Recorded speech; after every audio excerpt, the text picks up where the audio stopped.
And now to today's guilty plea by Paul Manafort. It marks the fourth former Trump presidential campaign aide to admit to federal crimes as part of special counsel Robert Mueller's investigation. As part of the deal, the former Trump campaign chairman agrees to cooperate with the Mueller probe. William Brangham was again in the courtroom today, and he joins me now. So bring us up to speed, William. What happened? This was really a stunning development. The reporting all along had indicated that Paul Manafort would show up today and plead guilty to the crimes that he was facing here. And these were substantial crimes. It was money laundering, failure to register as a foreign agent, tax and bank fraud, things like that. But then when the revelation came and Judge Amy Jackson today went through all of these charges with Manafort, and she said, "Did you commit all of these crimes?" He said, "I do, I do, I do." And at the very end, she said, "And you now agree to cooperate with the Office of Special Counsel." Paul Manafort very quietly said, "I do."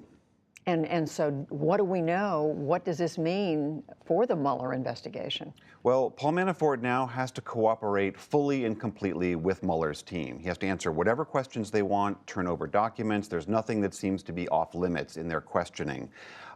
What Paul Manafort can tell Robert Mueller is still the $64,000 question. We just don't know. I mean, if you think about what Mueller's mandate is, what did Russia do in vis-a-vis our elections, and what role did the Trump campaign, if any, play in that? Paul Manafort was a central character in the Trump campaign. He was at this infamous Trump Tower meeting.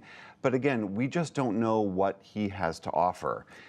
That said, this certainly has to make the president quite nervous. I mean, the president all along has been very complimentary to Paul Manafort, saying how glad he was that he didn't break under pressure, comparing him to Michael Cohen.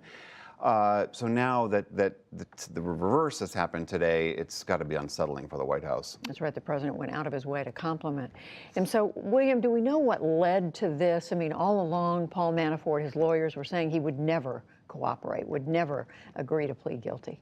I asked Paul Manafort's longtime personal lawyer that question today, and he said his sense was that Paul Manafort simply recognized that he was really in a tough spot. As you remember, he was convicted on 8 counts in Virginia earlier this summer. He was facing many years in prison for that. That trial itself was incredibly costly to him. He has no income. He's now been stripped of his houses, his bank accounts, his life insurance policy, and he was facing this very substantial upcoming trial that was supposed to start on Monday. So I think Manafort made the calculation and hoped now that if he cooperates with Mueller, he might get some leniency on those other charges. You do, though, have this argument coming from the other side, the president's personal lawyer, Rudy Giuliani, the White House press secretary, Sarah Sanders, pointing out that this plea, this acknowledgement by Paul Manafort, is all about things that had nothing, they say, to do with President Trump. It's money laundering, it's tax issues. So that's their argument looking at this. And on one level, that is factually true. Most of these charges had to do with things that happened well before the Trump campaign and Manafort's involvement. That said, the elephant in the room is that he is now cooperating, and he is telling Mueller about things directly related to the Trump campaign. So that's where the crucial part is.